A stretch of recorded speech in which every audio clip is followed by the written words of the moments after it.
people here.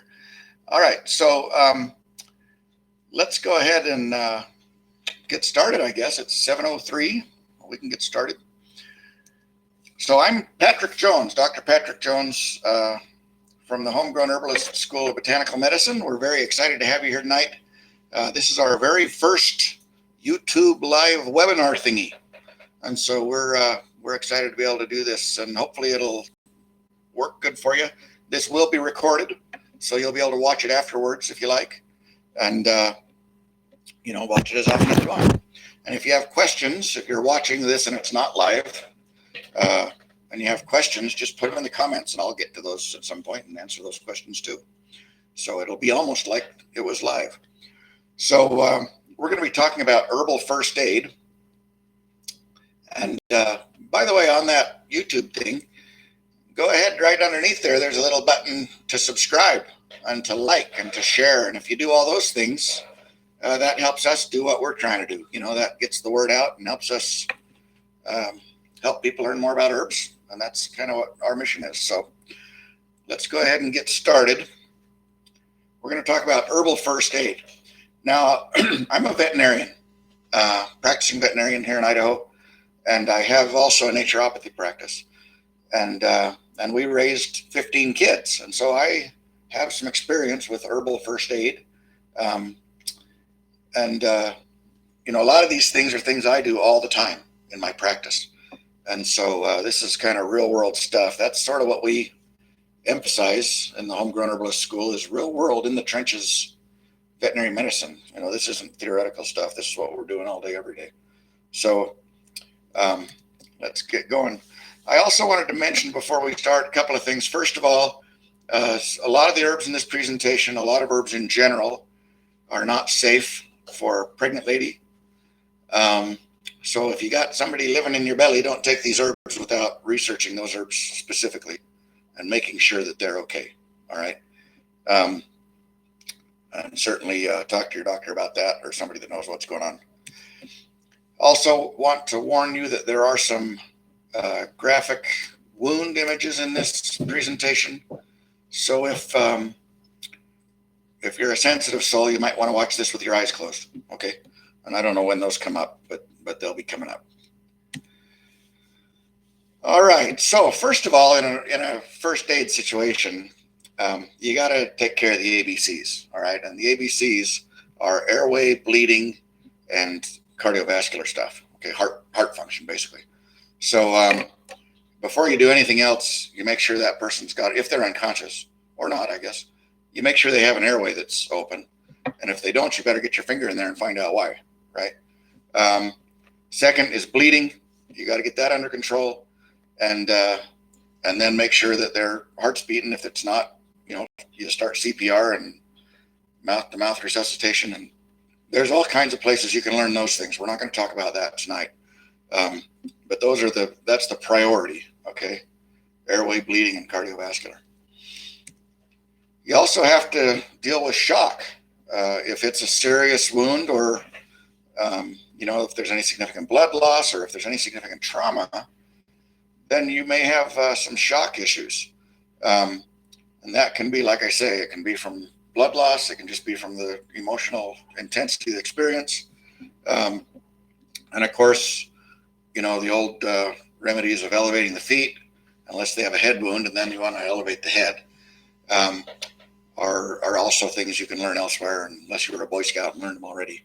But we have a remarkable tool in the herb world for shock, and that's cayenne pepper. Cayenne pepper is an astoundingly good remedy for shock. It's very, very stimulating, and it has some other properties too that we'll talk about later. But as a crisis herb, as a shock treatment, that's a great herb. I can't tell you how many animals I've had come into the vet practice, hit by a car, or any kind of trauma you can imagine, and their gums are white and their eyes are rolled back in their head, and they're talking to the big white dog at the end of the tunnel about their life, that dog. And you squirt a little cayenne tincture in those dogs, and man, their gums are pink, they're breathing good, their eyes are bright, and they want to know what the heck happened, So cayenne's very effective for that. It's also very effective well, like C-section puppies, you know, you do a C-section, the puppies don't want to breathe because mom's under anesthesia, right? And so they're heavily sedated. And so you put a few drops of cayenne pepper in them, and that wakes those little rascals right up. And it's a nice sort of welcome to the world kind of experience for them. Anyway, John Christopher, famous herbalist down in Utah, he said that cayenne was really excellent for heart attack cases. He'd actually used it on some of those. I haven't ever done that, but it's a great plant for shock. Really one you ought to have on hand if you're out in the woods or far away from civilization. Okay, so these are some of the things we're going to talk about, and these are just various scenarios that you might come across, you know, first aid issues. We'll talk about bleeding and respiratory stuff, and musculoskeletal stuff, burns, venomous bites and stings and cuts and wounds and infections and pain and fever and earaches and eye issues. And then we'll end up with gastrointestinal stuff and toothaches. We'll tell you what to do about a toothache. So bleeding is first. And, you know, the thing about the bleeding is if you don't take care of this one, you don't have to worry about any of this other stuff, right? This is important. So the most instinctive thing to do, obviously, in a bleeding case is direct pressure, right? And that's fine if it's your own blood, you know, do that. If it's somebody else's blood, it'd be a really good idea to have a glove on before you do that, because there are a lot of diseases that can be transmitted, you know, by blood. HIV, the AIDS virus, hepatitis, you know, there's things like that you don't want to mess with other people's blood, obviously. But the fellow in this picture is holding his own blood, right? So if he gets HIV from himself, he had that coming, I guess, or hepatitis. It's only embarrassing if you get it from somebody else, right? But anyway, you don't have to worry about your own blood, obviously. But yeah, pressure is the simple, quick solution. And if that's not enough, then you know, there's pressure points that you can use. And again, this is old Boy Scout stuff. If any of you guys were Boy Scouts, you know, there's big branching arteries that come out, you know, to serve the arms and the limbs and the legs and whatnot. And you can put pressure on those. You know, there's a big brachial artery here that you can put pressure on, and that'll slow blood flow to the arm. You know, there's femoral arteries in the groin. You can push on those. That'll slow blood flow to the legs. You know, they're on your face and your neck, and they're all over. And there's a little chart here you can see. But anyway, you know, you can do that. If it gets really ugly, then you can use a tourniquet. Now, 100 years ago, when I was in veterinary school, they were very anti-tourniquet. You know, in fact, the doctrine in those days was you don't put a tourniquet on anything that you're not going to cut off later. You know, they were pretty serious about not using tourniquets unless it was going to be an amputation. But they've softened up on that a lot in the last 30 years. And so they're using tourniquets more and more. Still, you know, be aware that is potentially dangerous to the tissues, and a really good idea to get some training on that before you start doing that. And if you ever do it, get a Sharpie or something and write on the guy's forehead what time you put that on there, so that the first responders know how long that tourniquet's been on. Okay. Now, we have some great herbal solutions for bleeding too, and I use these all the time. I mean, all the time in the practice. And that would be yarrow is great. Shepherd's purse is great. Cayenne pepper, again, is great. And all of those are good internally or topically. So if you have a wound, you know, you can put the powdered herb right on the wound, and it'll staunch the bleeding. Yarrow, one of the common names of yarrow is soldier wort. Wort is the Old English word for plant, right? So you've got St. John's wort and figwort and motherwort. Well, so soldier wort was the plant that the soldiers carried into battle with them. And even like from the ancient Greeks all the way up to World War I, they were still carrying, a lot of the guys, a bag of yarrow to staunch their wounds if they got wounded, you know. So there's a long history there. Shepherd's purse is also great. Yarrow is a vasoconstrictor, so it closes up the vessels. That's how it stops the bleeding. Shepherd's purse enhances the clotting cascade, so it makes the blood clot better. And so, if using both of those is a nice combination, right? You can get both of those. But I've used this a lot I get dogs in the vet practice that have been hit by a car or something, and they can be gushing blood from their nose, and their mouth and their nose. And you squirt a little yarrow and shepherd's purse tincture in there, and it's just like flipping a switch. I mean, it really, really helps shut the bleeding down. I have a little jar of that powder by my oral surgery table. Sometimes you're cutting a tooth out of a dog, and you get a bleeder in the bone, and you can't clamp them and you can't tie them off and you can't ligate them or anything because it's in the bone, and so the medical procedure for that is to stick your thumb on it and hold it for 20 minutes and pray and then repeat as needed, right? That's what we do with those. But if you put the powdered yarrow and shepherd's purse on there, it's done bleeding. I mean, it just stops. So that's what I do. And that's been real effective. All right, let's talk about some respiratory things. And these may not be necessarily first aid situations like you would think in a classical sense, but they're no fun if you're camping, right? So let's talk about it a little bit. There are some great herbs. So basically with a respiratory condition, you want to do two things, right? You want to get the gunk out of your lungs and you want to quit coughing, usually. Those are the two things. So the first thing that we'll talk about are herbal expectorants. And an expectorant is a plant that moves mucus out of the lungs. Okay, so it gets the little cilia, which are the little hairs lining your windpipe and trach and bronchi, gets them moving faster and loosens up the mucus so that it'll get out. And we have some great plants for that. Gumweed is a wonderful expectorant. And elecampane also is a great expectorant. On the gumweed, and that's Grindelia in the trade is what they usually call it. Gumweed is the flower is the medicine. Okay. And I usually, when it starts flowering, I'll harvest flower or bud, whatever this is there. It's all just as good. With the elecampane, the root's the medicine. So either of those plants are really tremendous expectorants. And the gumweed, at least, you'll find that about anywhere. So if you're out in the boondocks and you need some of that, that's usually not too hard to find. All right, as far as cough suppressants, we have a couple of really great plants for that too. And those are mullein and wild cherry bark. Choke cherry was what we call it out here in the West. And it's the inner bark of that. You can see in the picture here, it's that green inner bark, the cambium layer is what it is. That's what you want. And if it's little twigs, I don't bother getting the outer and the inner separate. I just peel it all off. But if you've got big twigs, big branches, it's worth taking the gray stuff off and just getting the green stuff. Really a good cough suppressant. Mullein, the whole plant's medicinal. The leaf and the flower are particularly good cough suppressants. The root is actually good for other things. It's good for incontinence and bladder issues and things like that is what I use it mostly for. It's also good for back pain, interestingly. But the mullein leaf and the flower both are good. The flower is actually the best part. The flower is the strongest part, but everybody uses the leaf because the flower is a pain in the neck to harvest, right? They don't all ripen or blossom at the same time, and it's just sort of a nuisance to harvest those little rascals. But the leaf is easy to harvest and almost as good, so that's what everybody uses. Mullein leaf is quite a good cough suppressant.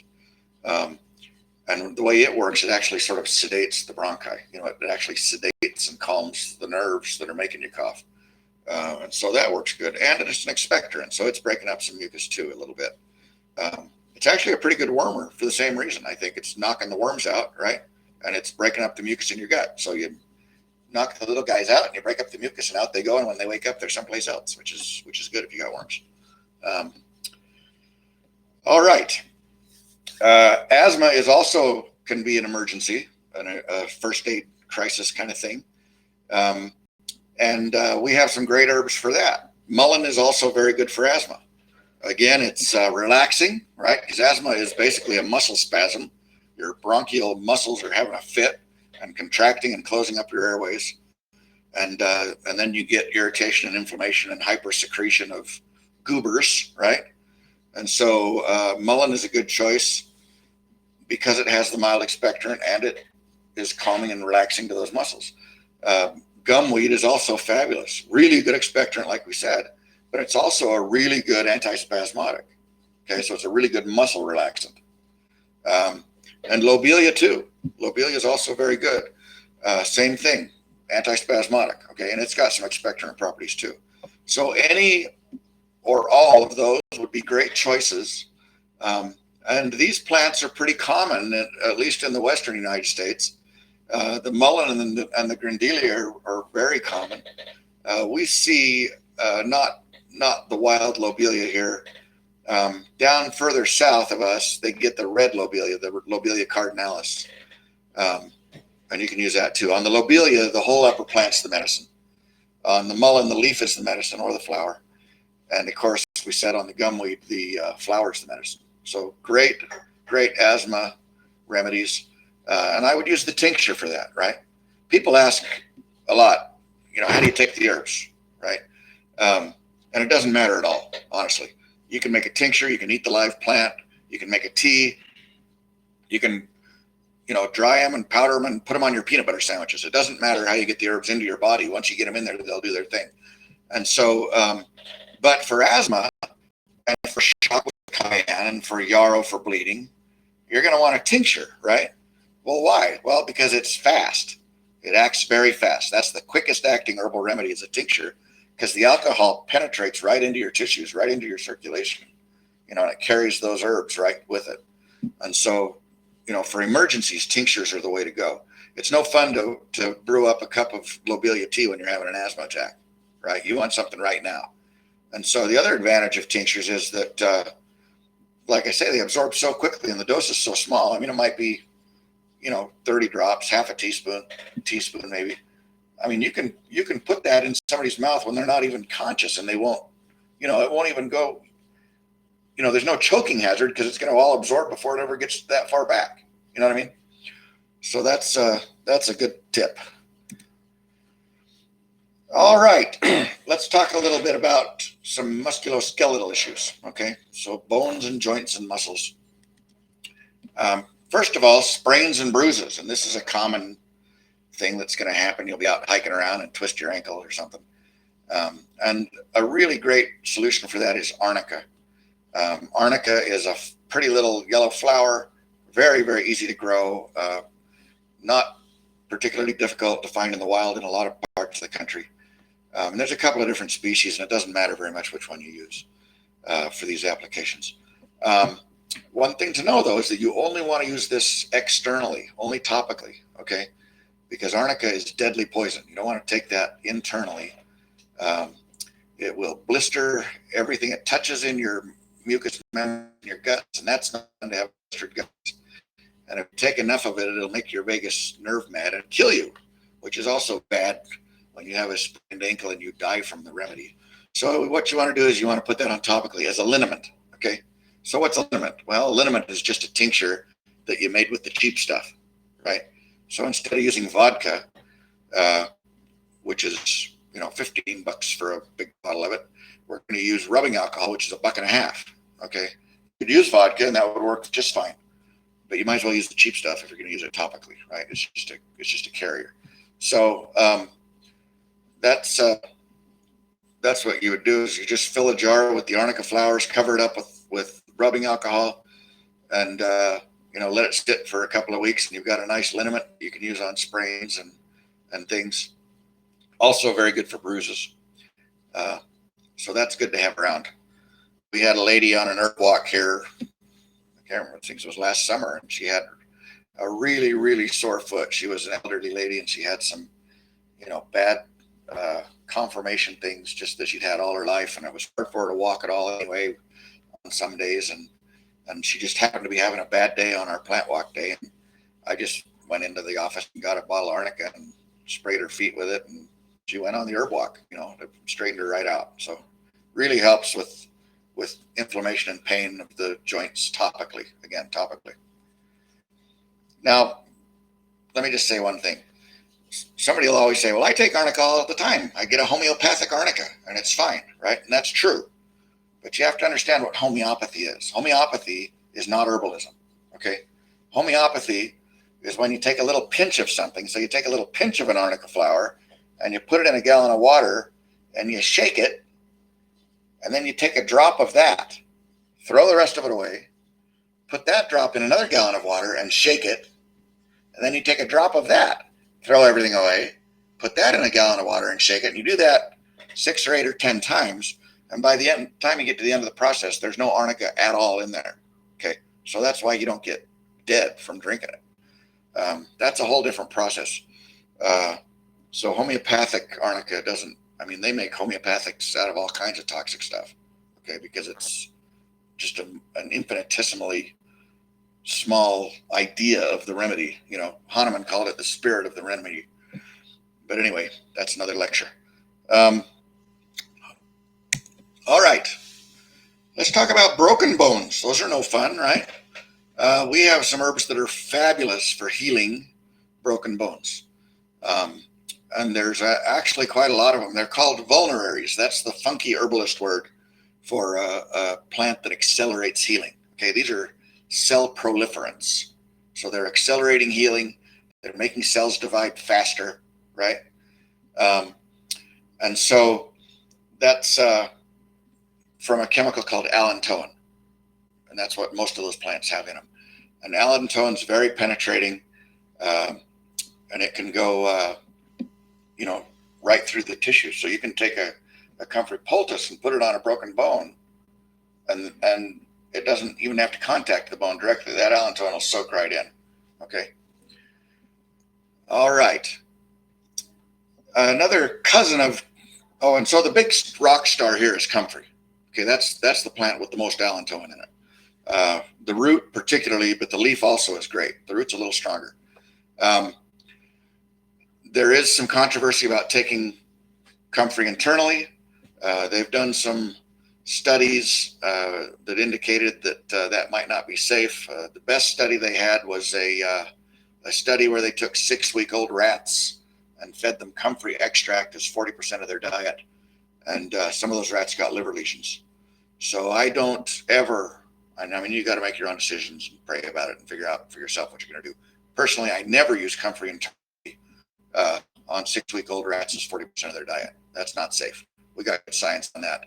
I do use it internally all the time on everything else, So, it's a risk-benefit ratio there. Everything will kill you. If you drink enough water, you'll die. And so you got to be careful. I don't use comfrey on people with bad livers. I don't use comfrey on infants or pregnant ladies. I don't use comfrey on people that are on a lot of pharmaceuticals and might have some liver stress. Those are the precautions I take. But I've never heard of anybody having an issue in my circles, and I got a pretty big circle. I mean, I probably talk to, I don't know, thousands and thousands and thousands of people every year at these conferences and stuff that I go to. And everybody comes up and tells you an herb story afterward, and I've never had a bad comfrey story. So, make your own decisions about that. Comfrey has a cousin named hound's tongue, and I would not take that one internally. Okay, that one actually has more of the pyrrolizidine alkaloids. Say that 3 times fast. That can cause the liver issues. So I wouldn't recommend hound's tongue internally, but certainly topically it would be great. All right.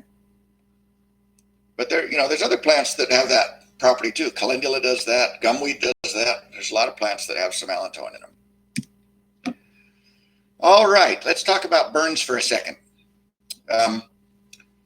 So there's all kinds of ways to get burned, right? You can get burned with fire. You can get burned with chemical burns. You can have, electrical burns. I mean, I get dogs in the clinic all the time that have electrical burns in their mouth because they're chewing on power cords, because dogs are dumb. I never see that, incidentally, in the human side of the practice, in the naturopathy practice. None of my clients ever come in with those burns. And that's, obviously because humans unplug things before they chew on the cord. They're not dumb, right? But anyway, we do see it in dogs. But it doesn't matter how you get the burn. You're going to treat it the same way. And the principal technique among herbalists for that is to use what we call osmotic herbs. So I don't know if you remember from high school biology, but osmosis is when you have a more concentrated substance pulling fluid from a less concentrated substance, right? So So what you do is you take that aloe vera is sort of the rock star here. You take the aloe vera gel, put it on the burn, and the aloe vera gel is very concentrated, so it sucks the water and the edema and the swelling out of that burn, which is what makes it hurt. Okay, so it's pulling fluid out of there. Aloe vera also has some antibiotic properties. It's got some healing properties, and it's great stuff. Very soothing, wonderful. But there's other plants that are very similar.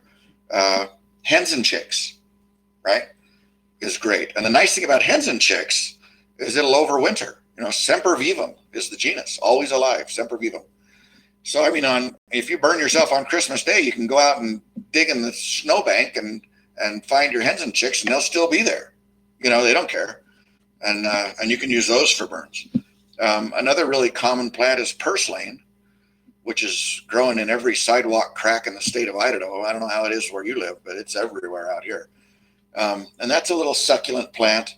It's got kind of a red stem, pinkish red stem, little yellow flowers, and the leaves are sort of succulent. Really a great plant for burns. And you don't, I mean, obviously these leaves are too small to fillet the leaf like you would with aloe vera, but you can just throw it in the blender and grind it up and make a mash out of it and put that on a burn. Same thing with the hens and chicks. You may want to do that rather than, you know, trying to fillet the little leaves. Prickly pear cactus is good too for burns. A long history there.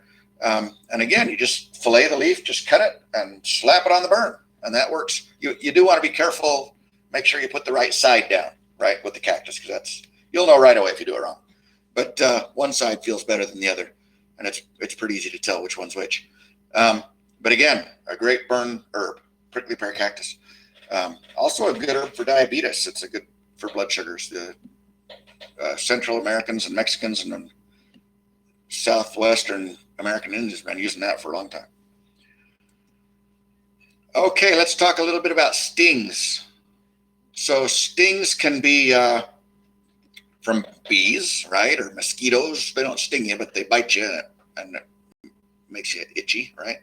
Wasps, but also from plants, stinging nettle, poison ivy, poison oak, poison sumac, all those guys. They'll sting you, right? And so there's some things we can do for that. The nice thing is that typically the plants that fix the sting of the stinging plants live right next to them. You know, plantain and yellow dock are great. Those are the ones I usually use. Teasel is very good too if you got young teasel leaves. I was out wild crafting once. Wild crafting, if you don't know, is the funky herbalist word for digging up weeds, right? You can use that on your kids. You know, Johnny, if you're nice to your sister and do all your homework, we'll go wild craft some dandelions later, right? But it only works once on the smart kids. But anyway, we were out wild crafting, and I saw this little plant way up high. There was sort of a river down below, but this was way up high in the gravelly, dry stuff, and it looked like a little mint. It looked like catnip or something, but it didn't look exactly like it. And I'm trying to figure out what it is. Just a little bitty guy, and I bend over and I grabbed a leaf and tore it off so I could smell it and taste it and see what the heck it was, right? Well, it's stinging nettle. And stunned the heck out of me because he was mad. You know, all of his brothers were down by the creek getting drinks. They were all 5 feet tall, and he's up on the gravel, 4 inches tall, hasn't had a drink for 6 months, and he's going to get somebody, right? Anyway, I got a really bad sting, and so I'm looking around for plantain or yellow dock, you know, to fix this sting. And, you know, they're all down there where they're supposed to be, down by the water, you know. And so I couldn't find anybody. I saw this little first-year teasel plant, and the little guy, honest to goodness, it was like he started jumping up and down and waving his arms and, hey, I know this one. I know this one. Me. And I tried to explain to him that I didn't have, you know, neuralgia or Lyme's disease or any of the other things that teasel's good for, but he was very insistent. And so I grabbed a leaf and ground it up and put it on that sting. And sure enough, boom, gone. So teasel's good too. We learned that from the teasel. He was nice enough to tell us that. So anyway, topically is how you use those plants, all right? So you just grind it up, chew it up, make a spit poultice, right? Put it on that sting, that'll straighten you out. You can also use herbs as bug repellents. I've done this, you know, working out in the garden and the mosquitoes come out and you're like, oh, that's no fun. And you grab a handful of anything aromatic, you know, especially the mint. Lemon balm is really good. Peppermint's really good. Any of those guys. if you tear it off and it really has a strong minty aromatic, oregano would be good. Any of those guys, because it makes you smell like you're not a mammal, right? So now the bugs don't want to eat you. They don't like salad. They only like mammals, so they'll leave you alone. Just rub those leaves right on your skin. For scorpion stings, the plants that you want are Artemisia, and there's only one scorpion in the United States that'll really kill you, and that's the Arizona bark scorpion that lives down in Arizona. And there's a picture of it here. But any scorpion sting can make you pretty miserable. So the plants that would be useful for that would be mugwort, which is Artemisia vulgaris, and silver sage or wormwood, they call it. There's a lot of the Artemisias that they call wormwood. But the silver sage is the Artemisia ludoviciana. And these are both plants that aren't too hard to find in a lot of the country. We see a lot of this ludoviciana around here where we are. I haven't ever seen the mugwort wild here in southern Idaho, but I see it in my backyard sometimes, and that's good. So we grow it there. Actually, I think I killed that one last year by accident trying to move it, but we have historically grown it there. Anyway, again, a tincture internally, and then you could poultice it topically, or you could put the tincture on topically, and it'll penetrate right in. And that really helps. I don't have a ton of experience with this. This information came from an herbalist down in Arizona who's been stung a number of times. Peter Bigfoot was his name. Anyway, that's what he uses, and he swears by it. So we'll take his word for it. Now, there's other things that'll bite you that are a little more serious. And I'm talking about venomous bites now, like rattlesnakes. If you live in the eastern states, you got the water moccasins and the copperheads. You got rattlesnakes too back there. But anyway, these are pit vipers, and their venom is very necrotizing. It really destroys tissue. And then there's spiders that do the same thing. Brown recluse spider, hobo spider. Because spiders don't eat things, they drink things, right? So they're injecting the venom, that liquefies the tissue, and then they drink you through a straw, right? That's how spiders go.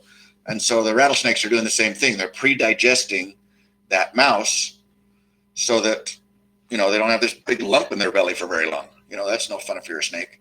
So they're trying to pre-digest things.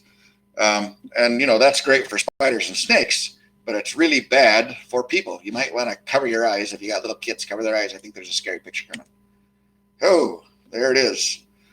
So this is a brown recluse spider bite. This image up on the top here is what it looks like initially, the first few days. And then if you don't do something about it, you got this in 2 weeks. All right. And that's a problem. And so very destructive of the tissue, very necrotizing. What they have in them, these venoms, is an enzyme called hyaluronidase. Okay. And hyaluronidase dissolves the glue that holds your cells together. That's basically how it works. Okay. So your cells are stuck together with a chemical called hyaluronic acid. All right. And the hyaluronidase dissolves that. So it's, if your cells are the bricks, the hyaluronic acid is the mortar, and this hyaluronidase is the chisel, knocking that mortar out of there. So that's no good. So what are we going to do about that? Well, I'm going to tell you, there is no reason in the world to ever have a wound like this. It does not have to happen. If you intervene with herbs appropriately, you will not get this wound. And I've seen it 100 times. Okay, I'm not just talking about some dumb thing I read on the internet here. This is stuff I do all the time. All right, we get rattlesnake bites in the veterinary practice, and we get hobo spider bites and brown recluse bites, and it's a big deal. And I get the spider bites in the naturopath practice too with the people. I don't ever get rattlesnake bites with the people, because when they hear that noise, they don't stick their head under the bush and say, "Why are you making that noise?" Right? Like the Labradors do. But they do get the spider bites. And so this is what you got to do. This is the formula. And I developed this formula actually for my daughter many years ago. She was a violin performance student up at Rick's College up in Rexburg, Idaho. And she got bit on the hand, and she starts getting this circle on her palm, like everything on the inside's getting kind of dark and scary. And so she goes to the doctor from a spider bite. So she goes to the doctor, and he says, well, I'm sorry, sir, that's a hobo spider, and you're going to slough half your palm. There's nothing I can do for you. And he gave her an antibiotic, which, I don't know, I guess you got to give him something, right? But anyway, that was not the answer she was looking for. So she came running home to Daddy the herbalist, and sure enough, she had that circle on her hand, and, everything inside that circle was thinking it wanted to die and fall off. And so I actually created this formula for her that day with these plants. And the plants are echinacea, plantain, marshmallow, and dandelion root. And you want to use those in equal parts. And you can use the fresh herbs or you can use the dry powdered herbs. It doesn't matter. But make a poultice. If it's powdered dry stuff, mix some water with it and slap it on. If you got the fresh plants, grind those up and slap them on. Okay. And I change that poultice every 3 or so hours for the first 24 hours. And then I'm also giving that internally. And again, it can be a tincture or a tea or put it in your yogurt. I don't care. But you're going to want to get that into you. And you're going to want to take a lot of this because echinacea is a very mild herb. So I would probably be taking a tablespoon or two of this formula, 4 times a day on the day of the bite, probably for 48 hours. And then I would go twice a day for a week. Okay, that's what we do with these. And I'll tell you what, we've seen a lot of these cases, and wherever that wound is in its progression, when you get this stuff on them and in them, it's done. That's where it stops. Okay, no more tissue death from that point on. So what's the rationale here? Well, let's talk about it. Echinacea, echinacea, everybody talks about it as a good immune stimulant antibiotic herb, which it is. But it also has a chemical in it that inhibits that enzyme in the venom. So it stops the enzyme from destroying the tissue. And it also stimulates the body to make more hyaluronic acid, which is the glue holding your cells together, right? So it's stopping the chisel on this side, and it's slapping more mortar on this side. It's a wonderful remedy for snake bite. The old snake oil, you've heard that term, which has sort of become a pejorative joke against herbal medicine. Oh, that's just snake oil. Well, snake oil was echinacea oil, and it worked really well. Thank you very much. So, in the old days, that's what they used to do. So echinacea is doing that. Plantain is great for pulling venom out of the body, pulling poisons out of the body, topically and internally. Marshmallow is very soothing, but marshmallow also has a really remarkable property for preserving tissue that's on the edge of thinking it wants to die, So you got those cells saying, it's all over, I can't take it, I'm going to just forget it and lay down and die. And the marshmallow comes in and says, it's okay, everybody. Nobody has to die today. We're going to get through this, by golly. And they all believe her. I don't know why. I don't know if she's just really cute or what the deal is. But when you put marshmallow on that wound topically and in that person or that animal internally, that tissue improves. I've seen a lot of cases that were pre-gangrene. I mean, you can't fix gangrene. Gangrene's dead, right? But if I got a line coming, I get a dog that comes in and it's got a wound and they're getting a line on their tissue and everything on the other side of that line is going to die and fall off. If I get marshmallow on that wound topically and in them internally, I've never had it not turn around. 30 years. Never had it not turn around. Okay. Great plant. So that's stopping the tissue necrosis too. And then, of course, dandelion root, which is just a great liver and kidney tonic, right? So you're going to process that venom and get it out of you. Okay, so that's it. Echinacea root, plantain leaf of the whole plant, marshmallow root, and dandelion root. That's the formula, equal parts. And you will not get that wound from that snake bite or that venomous spider bite. All right, let's talk about lacerations. Okay, these are cuts. And so lacerations are, they hurt, right? And they bleed a lot. And the reason they bleed a lot is because the incision was so nicely done, right? There's little chemicals inside of cells that the cells use to tell all their buddies that something bad happened, right?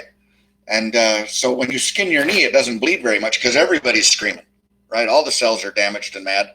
And so all the inflammation comes in and the clotting comes in and all the guys come in to help, immediately. So you get very little blood bleeding from those. when you make an incision with a piece of glass or sharp metal or a knife or whatever, very few cells have been injured, and so nobody's screaming very much, and so they bleed longer. The other thing is that they often, you're hitting deeper structures too, and sometimes that makes them bleed more. So the first thing we want to do is we want to clean that out, and you can use, medical stuff. You can use iodine, peroxide, and, betadine and chlorhexidine, all those kinds of things. But those will kill the bugs. There's no question. But they're really damaging to the cells. All of those: hydrogen peroxide, betadine, chlorhexidine, all those things, alcohols, ouch, right? Very damaging to the tissue. And so, a better solution, I think, is to use an herbal infusion, a tea, right, that you made out of herbs. You wouldn't want to do it to the tincture because that's going to hurt.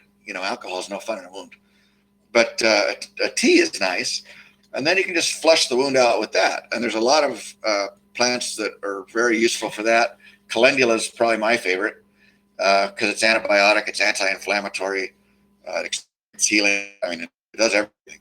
I usually make a tea out of calendula, echinacea, and cleavers, and then flush the wound out with that. That's a good wound irrigation. And by the way, these formulas we're talking about, that venom and sting formula, and this formula, all the formulas we talk about, you can go to homegrownherbalist.net and buy any of those if you want. They're all available. So swing by there and buy something. We'll feel like we're doing something in the world. Also, remember, my son keeps telling me to tell you to subscribe and like and share, because that helps us do what we're doing too. So just click that button while you're down there and subscribe to the channel. That helps us. Okay, let me show you this for wounds. This is the nifty duct tape suture trick. All right. And this is something that you can do that works really well. Let me skip some of this stuff. We'll get to the good part. The nifty duct tape suture.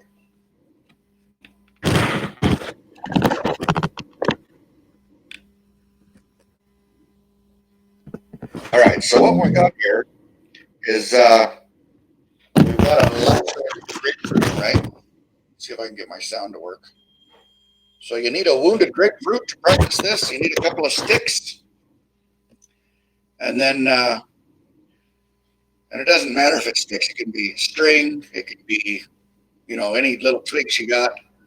And then you're going to need some string, right? And I'm going to use suture because I'm a vet and that's handy. But if you had a shoelace, you could do that too, okay? So the first thing you do is you get some duct tape and you lay it down sticky side up. This is actually Gorilla Tape, but duct tape works. You do it sticky side up, and then we're just going to lay those sticks right inside that tape and make those a little shorter. They're longer than they need to be. So you just lay that right there on the end of the tape, and then on each one of those. And then what we're going to do is we're going to fold that tape over the stick. All right. And like I said, it doesn't have to be a stick. You could use a little twig, or you could use it doesn't have to be a fancy stick. Use a piece of your shoelace for this. It doesn't matter. You'll see in a minute why we need that. There doesn't have to be anything fancy.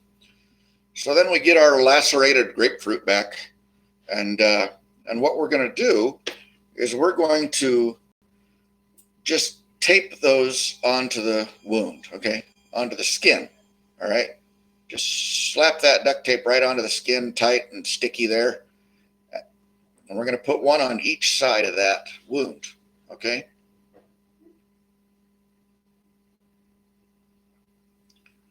And you'll notice that there's about a centimeter, maybe a little more than that, between the sticks and the actual wound edges. You need a little space there, all right? And you'll see why in a minute. So the next thing we're going to do is we're going to make some holes in that tape.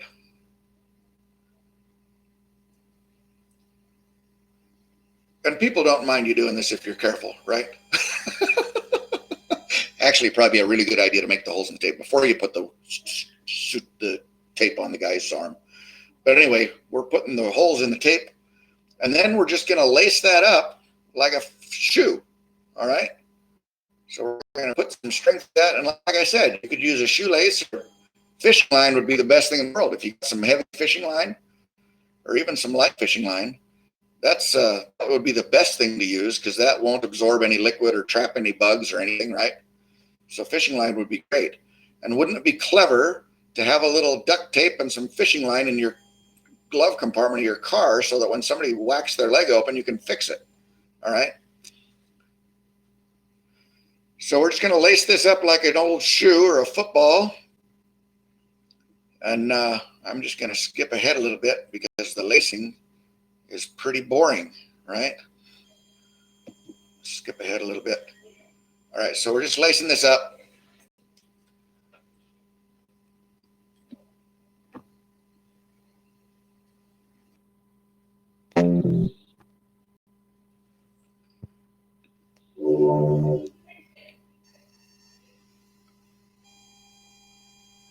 All right, we're about done here, looks like.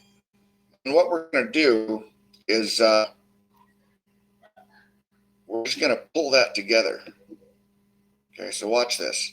So we pulling this up, just cinching up the string, just like you're tying your shoe. Watch what it does to that wound. See how it just pulls that thing just together, beautiful. And then you just tie it up. And then the nice thing is you've got that space there.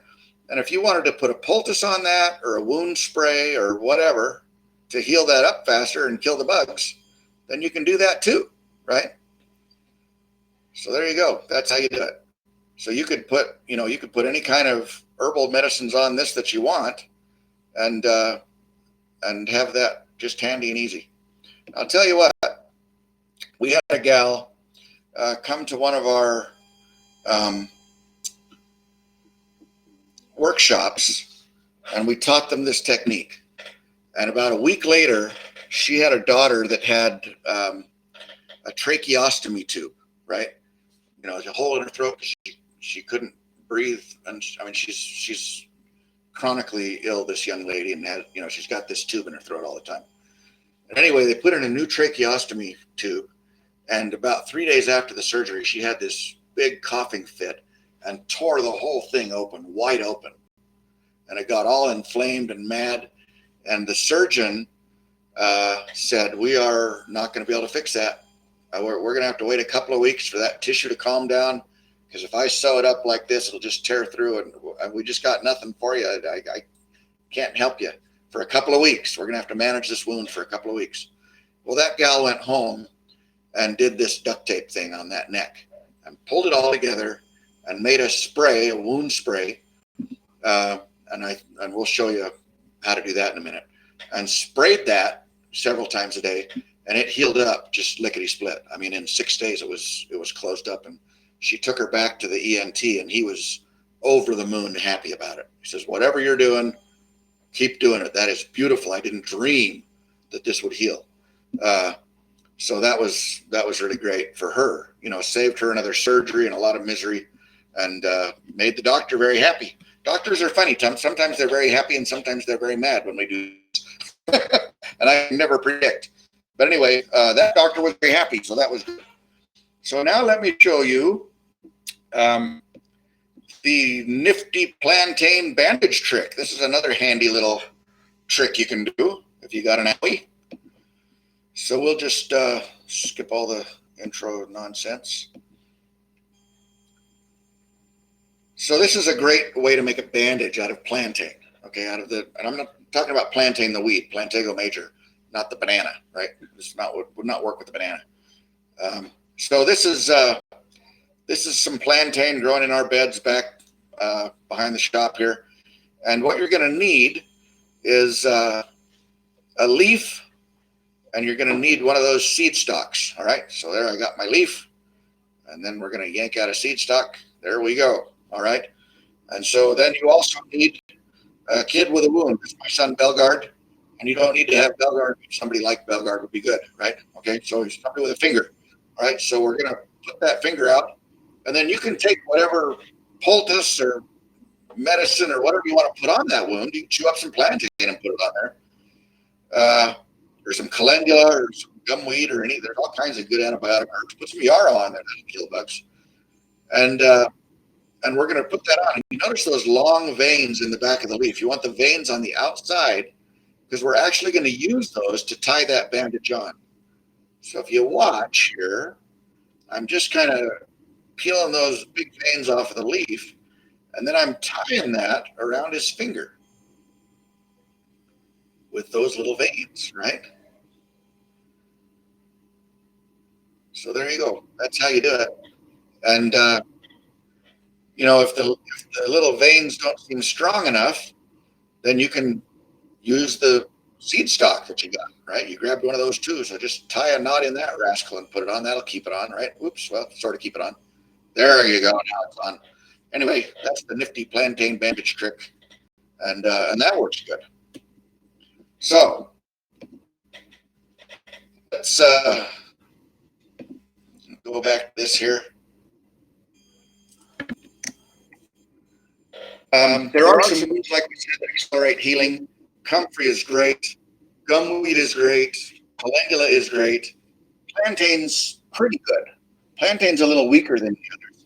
But, sometimes less is more, especially with wound infections. Sometimes plantain is your friend, and we'll talk about that in a minute. All these other plants are great. The gumweed and the calendula also have great antibiotic properties. And the flower's medicine, so it's easy to harvest. That's a no-brainer. That stuff growing on your place. So let's talk about puncture wounds. Now, this is a place where you would not use those plants, right? If you've got a dog bite, you stepped on a nail or something, and you have a puncture wound, do not put comfrey on that wound, okay? Because that's going to accelerate the healing too quickly, and now you're going to get an abscess, right? So in other words, you're going to close up that little hole, and now, nothing can get out, and it's going to be a problem. So we don't use wounds that accelerate healing on puncture wounds unless they're very mild and weak, like plantain, and then it's great because that accelerates the healing a little bit. But plantain also has some wonderful drawing properties. So it's pulling stuff out. It's healing from the inside out. It has some mild antibiotic properties. It's a great plant for these. You can also mix that with some ground flax seed. So some plantain and some ground flax seed. And if you put a little pinch of cayenne pepper in that mix, it'll pull all kinds of stuff out of that wound. Very effective. I had a kitty that got bitten on the tail. They brought her in. They actually called me on a Friday, and I was town. I was at a piano recital with one of my kids. And the lady calls and says, "Are you the veterinarian?" And I says, "Well, I guess. What's going on?" And she says, "Well, my cat keeps biting his tail, and I wanted to bring him in and see if we can figure out why he's biting her tail." And I said, "Yeah, bring her in." And anyway, Monday morning, I walk into the exam room, and here's the cat, and the tail is gone. Her butt's shaved, and she's got sutures in the end of her little stump of a tail. And I said, "What happened to the tail?" And the lady bursts into tears. She says, "They cut it off." I says, "Well, who cut it off?" She says, "The other veterinarians. You weren't in town, and he got worse, and I took her in, and they cut her tail off." So that's an excellent way to make a cat stop biting its tail, is to actually amputate the tail.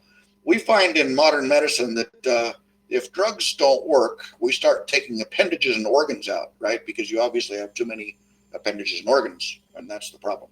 But anyway, they amputated the tail. Now she's biting the stump.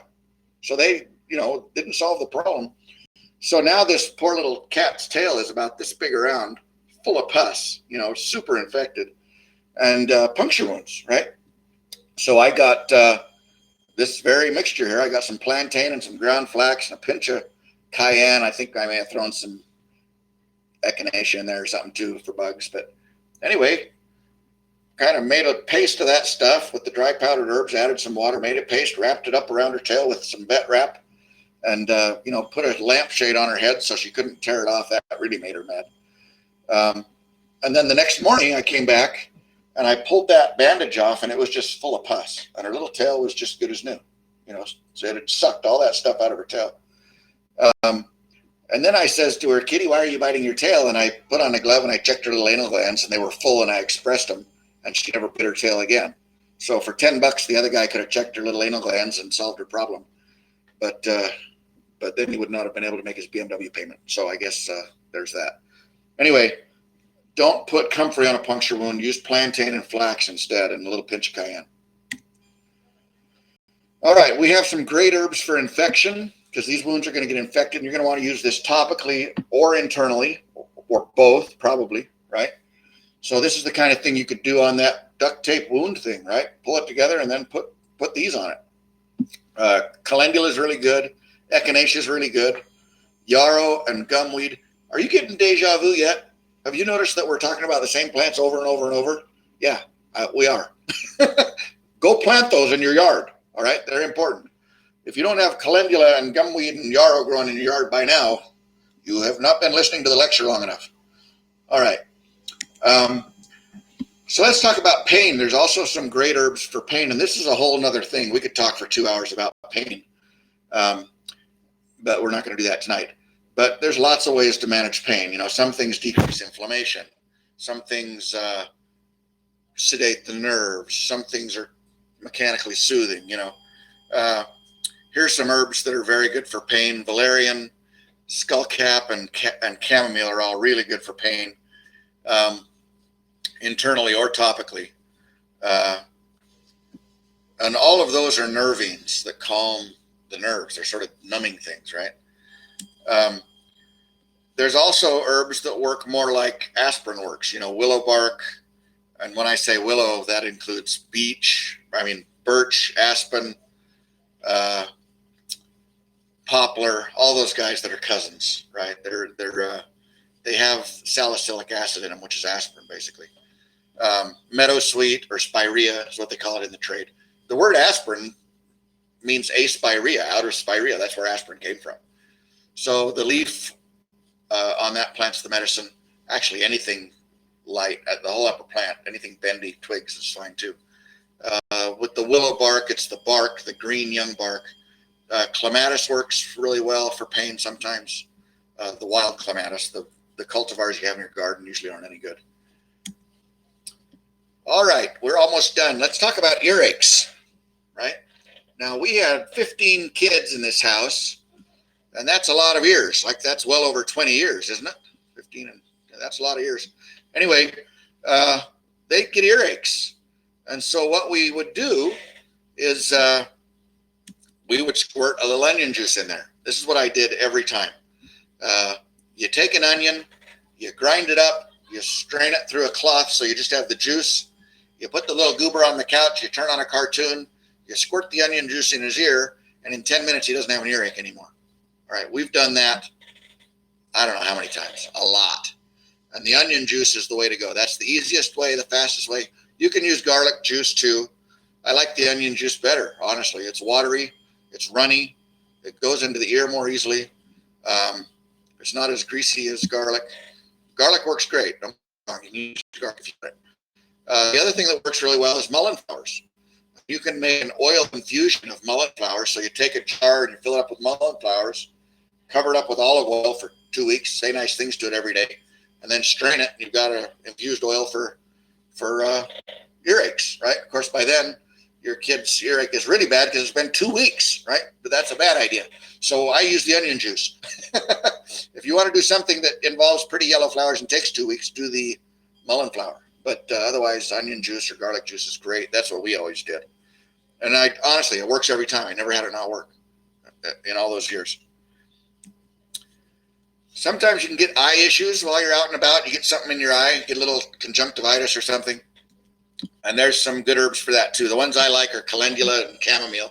Those are both good. They're very mild. And what I would do is just make a tea. Obviously, you don't want to put a tincture in your eye, right? That's no fun with alcohol. So a tea works. You can buy those little eye cups, you know. Buy these little eye cups. You can probably get them on Amazon or go to an antique store and buy a cute one. Or you can do a technique B, which is to stick your head in a bowl of water. Now, if you're going to do that one for a long time, I'd recommend you get a snorkel for that, right? That would be good. But anyway, it's just an eye wash, and those herbs are soothing. They're antibiotic, they're anti-inflammatory, and they make a great little eye drop. Obviously, you want to strain that. You don't want to put more gunk in your eye than you already got there. But calendula and chamomile are really excellent as a tea, strained and used in an eye drop, or an eye wash. All right. We are also going to talk just for a second. We're almost done, I promise. If you're still here, you're gluttons for punishment. Stomach aches and belly aches, right? Peppermint, chamomile, and marshmallow or mallow are all great for that. Anything in the mint family is going to be good for belly aches and indigestion, gas and stomach stuff, diarrhea. All the mints are great for that. They have a great affinity for the nerves of the GI tract. Chamomile too. Chamomile is my first grab for anything wrong with your guts. And of course, marshmallow or mallow is very soothing because it's got mucilage in it, which is the same thing that's in slippery elm, right? So those are great for gut things. Of course, you can also get constipation and diarrhea. And herbs that are good for diarrhea. Angelica seed is fabulous for diarrhea. You can take a little handful of those rascals and chew them, and it'll stop you right up. Any of the astringents, crane's bill, anything in the rose family, potentilla, agrimony, roses, those are all great. The flower, the leaf, good for diarrhea. Chamomile, again, good for diarrhea because it's a calming nervine. So diarrhea is a spasm, right? You're having spasms in your guts, and so stuff's shooting out before the water can get absorbed. That's what diarrhea is. So if you give them chamomile, it relaxes the gut, and they have a little nap, and you absorb the water, and you don't have diarrhea. Okay. There's also herbs that are good for constipation. Psyllium, which is Metamucil. That's what's in Metamucil. Psyllium is actually the seed husks from plantain plants, right? They use Plantago ovata, which makes more of it than the other plantains we usually use. But you could use regular plantain husks and it would work absolutely just as well. Oregon grape, another one that's good for constipation. It stimulates bowel production, so it's loosening things up that way. Yellow dock's another one, the root. Oregon grape and yellow dock is the root that you want. Don't take Oregon grape if you're pregnant. Several of these you shouldn't take if you're pregnant, by the way. Don't assume these are safe just because I'm talking about them. Yellow dock is. All right. And last but not least, what are you going to do if your tooth hurts? Right? You're out in the boondocks camping and you're singing around the campfire and all of a sudden you got a toothache. What are you going to do? This is what I'm going to do. Yarrow root. If you're out in the woods, that's easy to find and it works great. Very, very numbing. That's the old Boy Scout trick. They'd be hiking along and give one of the young tenderfoot guys some yarrow root to chew, and the next thing he's talking about this for the rest of the day, right? So that's a lot of fun. But yarrow root's very, very good. It will not numb your skin, but it'll numb, because we've tried that for suturing and stuff. I've looked for things that would do that. I can't find anything. But if you want to numb your gums, man, yarrow root is the bomb. The other thing is cloves. Cloves are fabulous, really good. And that's what the dentists used to use, was cloves or clove oil.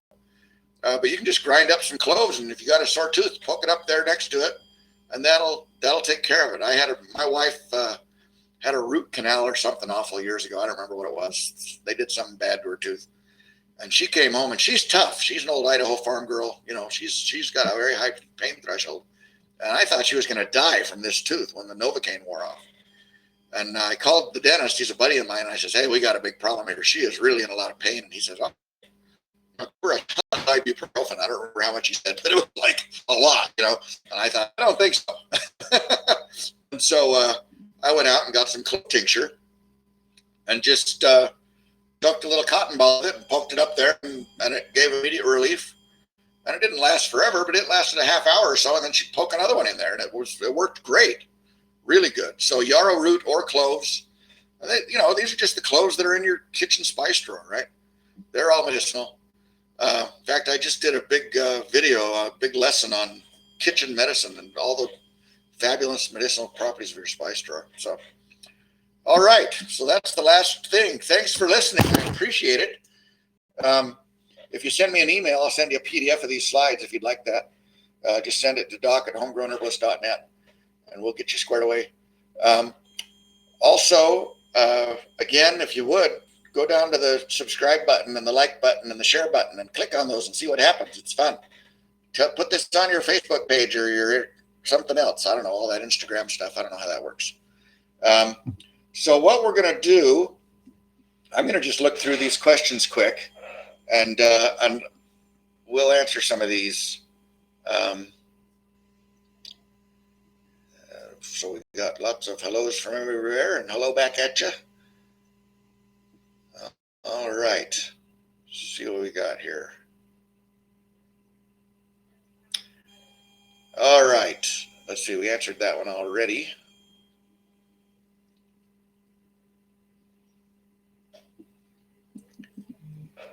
Okay, Kate Johansson said she put Kion on her thumb when she cut it and it hurt like hell. I'm sorry, Kate. That happens sometimes. Not usually, though. Not usually. Usually for bleeding, I use yarrow and shepherd's purse. The Kion is a little zingy, but for most people, it's not a deal breaker. Okay? And Cayenne has a chemical in it called substance P that actually numbs the nerves. So you get that initial, ow, what was that? And then eventually it'll numb the nerves. It's actually pretty good as a salve for arthritis and stuff too, for that reason. Make a lotion. All right. Is there a book or a resource for herbal use during pregnancy and breastfeeding? And I'm in the middle of that decade of my life. Not by me. There's a great book by, who wrote it? Was it Rosemary Gladstar, I think, or was it Susan Weed? One of those nice ladies, I don't know. But she wrote a book called The Herbal for the Childbearing Year. And that's a great little book. It's just a little bug. But that book, the herbs in there are obviously safe. And it's got a little materia medica at the end of herbs that are safe. I'll be doing some modules and lessons on that in the school too. By the way, if you're not aware, we do have a full program, the Homegrown Herbalist School of Botanical Medicine. You can complete it all online. We also offer, live workshop and plant walks if you happen to be in the area, but we videotape all that stuff too for you. I've got students all over the world. I've got them in New Zealand and South Africa and Europe and everywhere. So you don't have to come, but if you're interested in learning more about herbs, then look into the Homegrown Herbalist School. Will shepherd's purse cause internal blood clots? I don't think so. The only contraindication I would give for shepherd's purse, if somebody's on blood thinners and they're at high risk for blood clots, I probably wouldn't use shepherd's purse just to be safe. But I've never heard of an issue with that. I would probably use yarrow or cayenne. I'd probably use yarrow. But anyway, I'll tell you when I don't use shepherd's purse, and that is as a preventative for bleeding in a midwife case. Okay, my wife's a midwife. And it's okay to give yarrow and shepherd's purse if a woman starts having some postpartum hemorrhage. You can give that then, and it'll work great. And you can give yarrow if you think she's going to do that right before, like immediately before. You can give yarrow preventatively, and that's fine. Don't give shepherd's purse preventatively for a bleed, because the reason is that it enhances the clotting cascade, so everything's ready. And the minute she starts bleeding, you get big blood clots in the uterus, and then those are hard to pass, and that's no fun. So don't use shepherd's purse ahead of time. And when I say ahead of time, I'm talking half an hour before you think, oh, maybe she's going to bleed, I better give her some shepherd's purse. Don't do that. If she starts bleeding, give shepherd's purse and yarrow. If you think she might be going to bleed, give yarrow. Do not do that any sooner than right before the birth, or during the birth, because yarrow can cause miscarriage too. Anyway, all right. Pamela says, thanks. You're sure welcome. Liz Blackmore says, so what? A 50% blend of shepherd's purse and yarrow? Yep, equal parts. That'll work.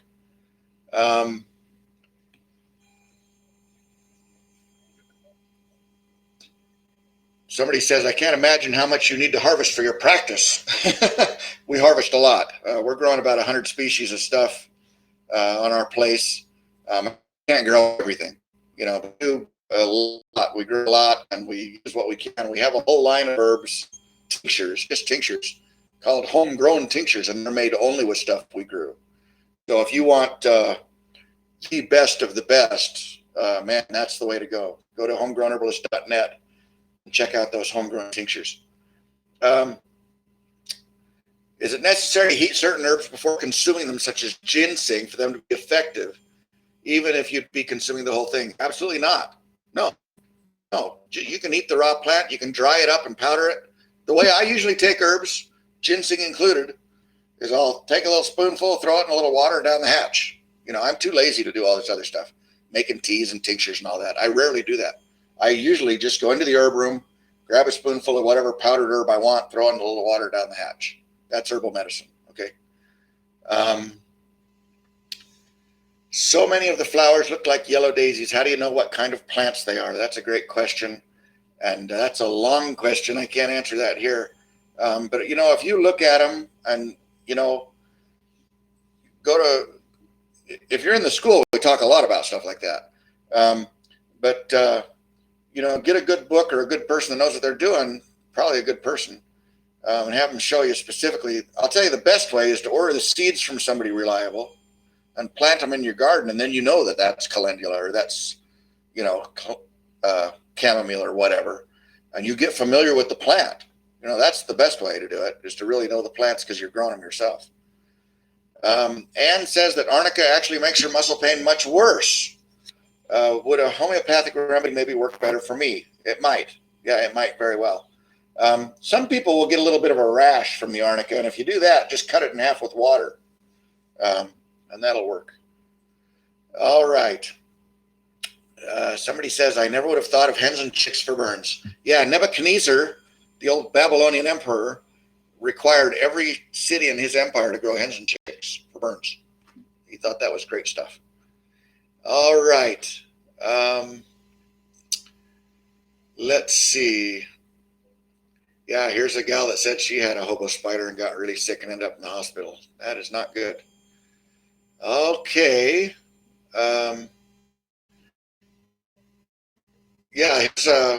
Bob says, let's have, why not get those duct tape suture things all pre-made and have them in a water bottle, taped to a water bottle. That's a great idea. Or tape them to some tin foil or some wax paper or something, That's a great idea. Carry it around in a little Altoids tin or something. All right. Let's see. What do we got here? Somebody asked, is it possible to get the slides? Yep. Send me an email. info@homegrownherbalist.net, and we will send you the slides because we're nice fellers. Cleavers is only fresh in the spring. Do you use it dry? Absolutely. I use almost everything dry. Anything for pus under a tooth with blocked drainage? You know what? I've done that a lot. And what we do is a formula. I've had a lot of clients over the years that come in that have had a bad tooth, and they go to the dentist, they get on an antibiotic, they feel great for 2 weeks, and then it comes back as soon as they're off the antibiotic. And what I do is I give them equal parts of cleavers, echinacea, and calendula. Don't do that if you're pregnant, because the calendula is not good if you're pregnant. But cleavers, echinacea, and calendula, and make a tea or a tincture. And if you make a tincture, just put that in some water and put it in your mouth and swish it and swish it and swish it until you're so bored you can't stand it anymore, and then swallow it. Okay? And do that 3 or 4 times a day. And almost always, I'm trying to remember if that's ever not worked. I don't know if I remember it ever not working. It seems like it works mostly. Do that. All right. Let's see, what else do we got here? Oh, I got ahead of myself.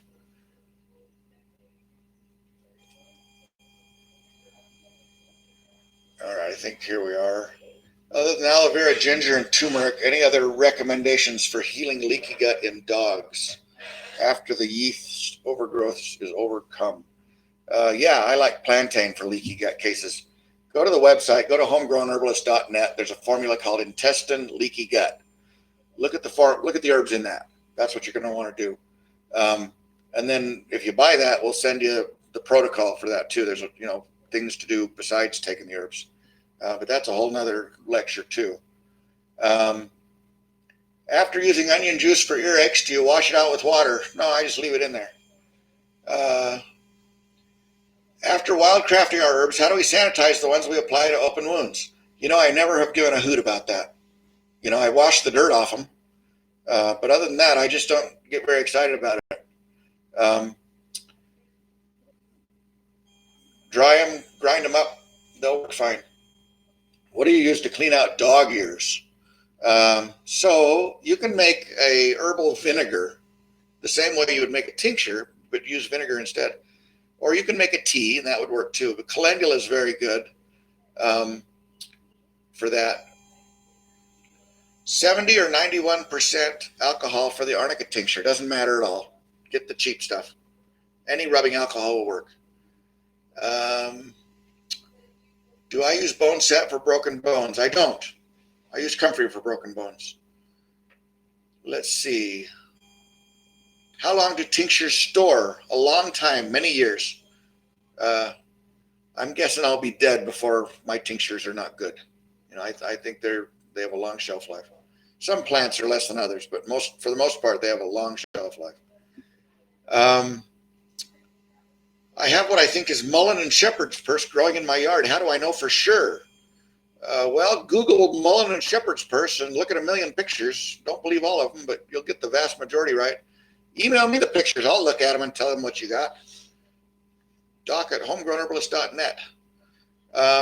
Is there a fix for gout and blood cancer, leukemia? For gout, there is.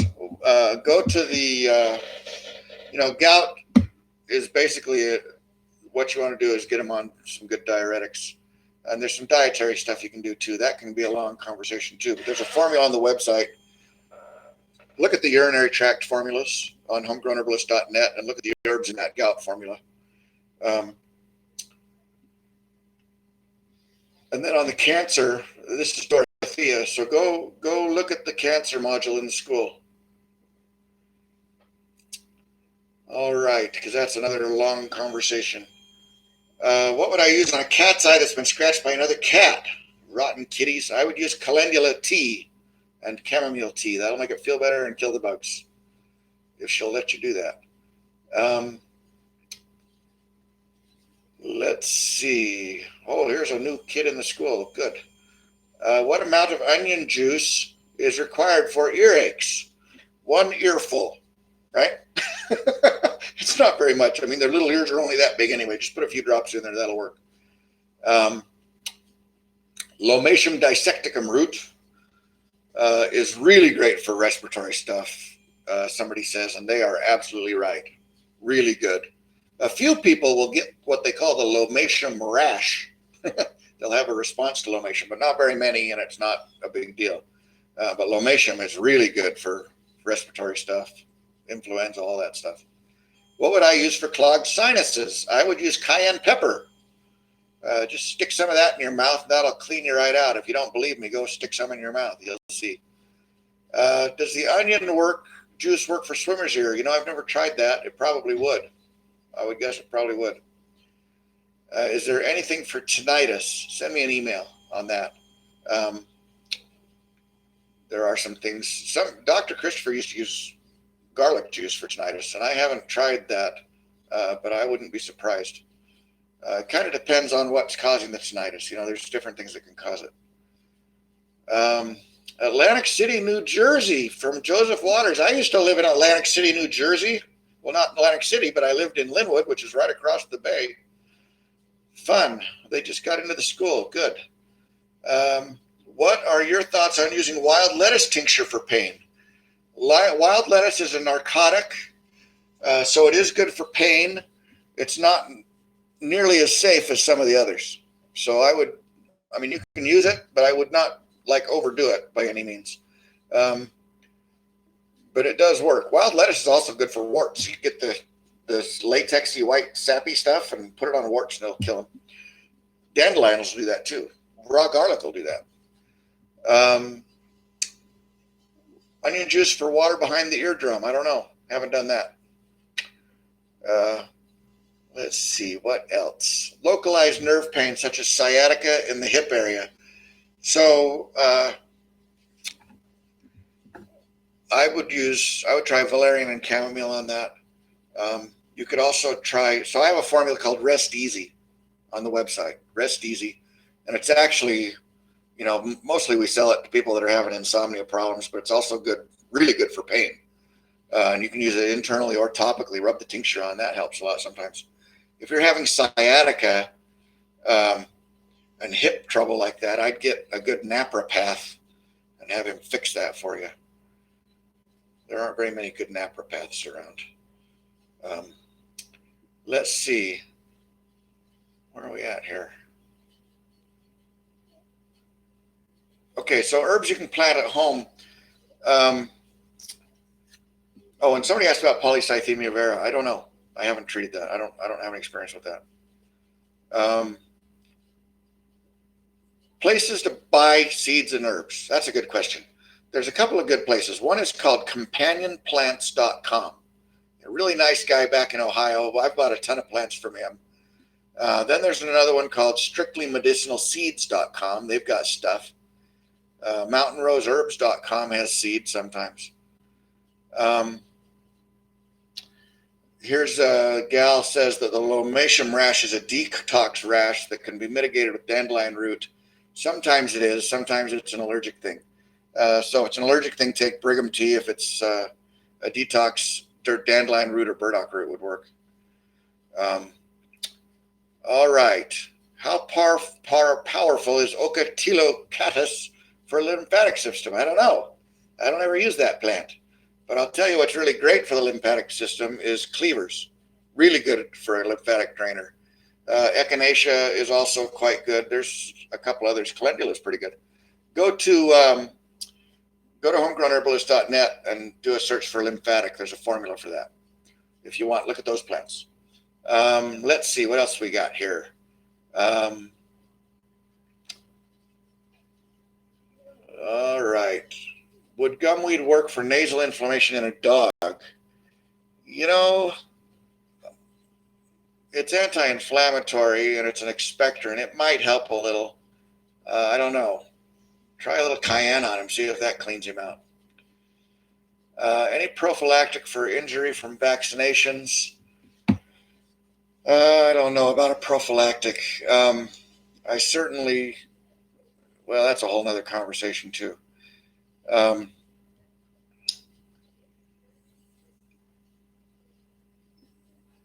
don't know. I don't know the answer to that. I would do liver things, probably burdock, dandelion root. Hello from Eagle, Idaho. Hello, Eagle, Idaho. Is there any herbs for dogs with collapsed tracheas? No, there isn't. That's a mechanical problem. Usually not a big deal. Now, you could give them herbs to mitigate the symptoms. You could give them wild cherry bark and mullein to help them not cough and be irritated, right? And maybe even a little gumweed.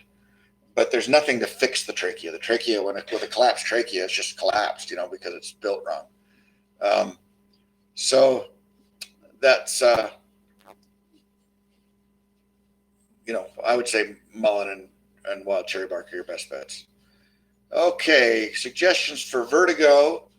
Again, that's a thing that can be a little involved. I have treated a few people for vertigo and had some success, and I've treated a few and not had success. So that can be a little complicated. Send me an email and we can talk more about that. Interstitial cystitis. Again, there's some plants and some things you can do, but that gets involved. If you've got something complicated going on or you want some help with something, I do personal consultations. And we'll get on the phone and talk for an hour and figure something out. I do that a lot. Just go to homegrownherbalist.net and click on personal consultation. And that can be for a dog or it can be for if you're sick as a dog, right? Because I'm a naturopath and I'm a veterinarian. So if you're a mammal, we pretty much got you covered. What is cleavers? Cleavers is a little weed that is pretty common, pretty easy to find. Gallium aperine is the species. So that's the one you're after. It's bed straw. And there's other plants that are in that family. Sweet woodruff is in that family. That would work too. All right. So I think that looks like all the questions. I'll tell you what, if you have other questions, more questions. All right. What about deep plantar warts? I would try that. I would try the dandelion sap and the wild lettuce sap and see if that helps you. Her vet on the collapsed trachea says get things that'll help build cartilage. You know what? I've been a vet for 25 years. I don't think that's going to help you very much. We do have a formula called bone tissue cartilage that will help strengthen the cartilage. I doubt very much that'll solve your collapsed trachea problem. But you can sure try it. I think you'll be better off just managing the symptoms on that, unfortunately, depending on how bad it is. Okay. Is it possible to get the recipe for the lotion that came in the holiday kit? I'm having trouble sending emails at the moment, and I don't think my emails are getting to you. Yes, so that lotion is comfrey, marshmallow, root, calendula. I think there's some chickweed in it. That's just kind of an overall good for anything on your skin formula. And as far as how do you make a lotion, that's go buy a copy of the Homegrown Herbalist, and there's a lot of information on how to make all these medicines. Go to homegrownherbalist.net and get a copy of my book. It's not very expensive, and it's got a staggeringly handsome veterinarian on the back cover, so you'll like it. But that tells you how to make a lot of these medicines. Or join the school. We'll teach you about medicine, by golly. This will be up for a while. Yeah, you can watch it again. Okay, Kate. Let's see. What herbs, mushrooms to give a dog with lymphoma? How much and how often? So what I do with cancer dogs, I use two formulas. One is called, and these are both on homegrownherbalist.net. One is called Immunity, and one is called Blood Cleanse. And I give them both of those 2 or 3 times a day. And it's pretty rare for that to make the cancer gone. I mean, I've had a handful of cases in the years I've been doing it. Not a lot. I mean, like I can count them on one hand. But almost without exception, those dogs feel better longer and have a better course and outcome. And when they're ready to go, they go, but they don't feel awful for 6 months in the meantime. So I would do that. Would love to have a list of the herbs we talked about tonight with their other names. Oh, that's a good idea. Okay, I'll do that. I'll tell you what, I'll put them all on a list with their common name and their Latin name. That's a good idea. And I'll put it in the PDF. So send an email to info@homegrownherbalist.net and we'll get you that PDF. Okay. What for a fall where there's a soft tissue bruise and maybe kidney sore? So for soft tissue bruising, arnica liniment is good. Internally, you could take, burdock and frankincense. Those are anti-inflammatory. Go to the website. There's a formula called joint support. Maybe it's just joint. It's probably joint support. Those are other herbs, so we do just the joint. But if you're in Colorado, right? But anyway, we're in Idaho. We don't do stuff like that. If you have kidney concern, I would get on some Romania chamomile and nettle seed. Those are wonderful for kidney restoratives and helping the kidney. There is a formula called Kidney Builder on the website that has those in it. Any thoughts on interstitial cystitis? Yeah, that's another complicated thing. We would have to probably have a consult for that. That's a mess. But there are some things that can help. All right, so I think that we're done. If you have other questions, if you're watching this 5 years from now, put them in the comments. I'll answer them.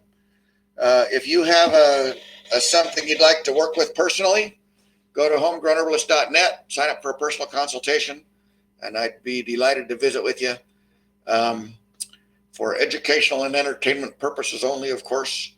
And if you would like to help us out, go down and click on that subscribe button and, the likes and the shares and all that, and maybe we'll do this again. All right. So, here's one more question. Grandma Cindy Fit says, I'm tincturing 2 bottles of the same herb. One is clear and one is cloudy. That's weird. What herb is that, Grandma? Tell us what herb that is. The cloudy stuff is probably not going to help you.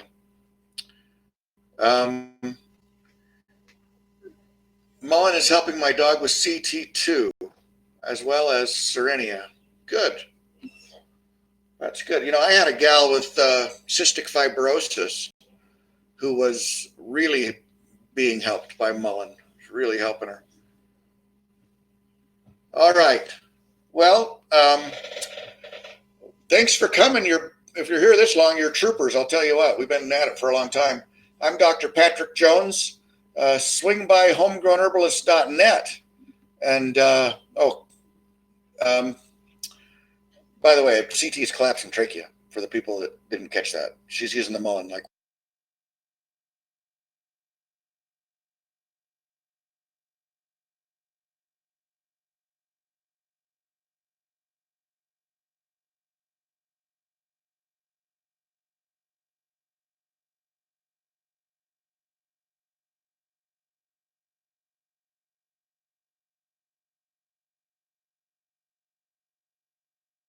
Ridiculous thing. They're really discounted right now just so people can get them in their hands. So go to homegrownherbalist.net, click on herb kits and get yourself a kit. That's fun. So very good. Thank you very much. So much appreciate you coming and listening and hanging in here so long. I'm Dr. Patrick Jones from Homegrown Herbalist, and you guys have a good night.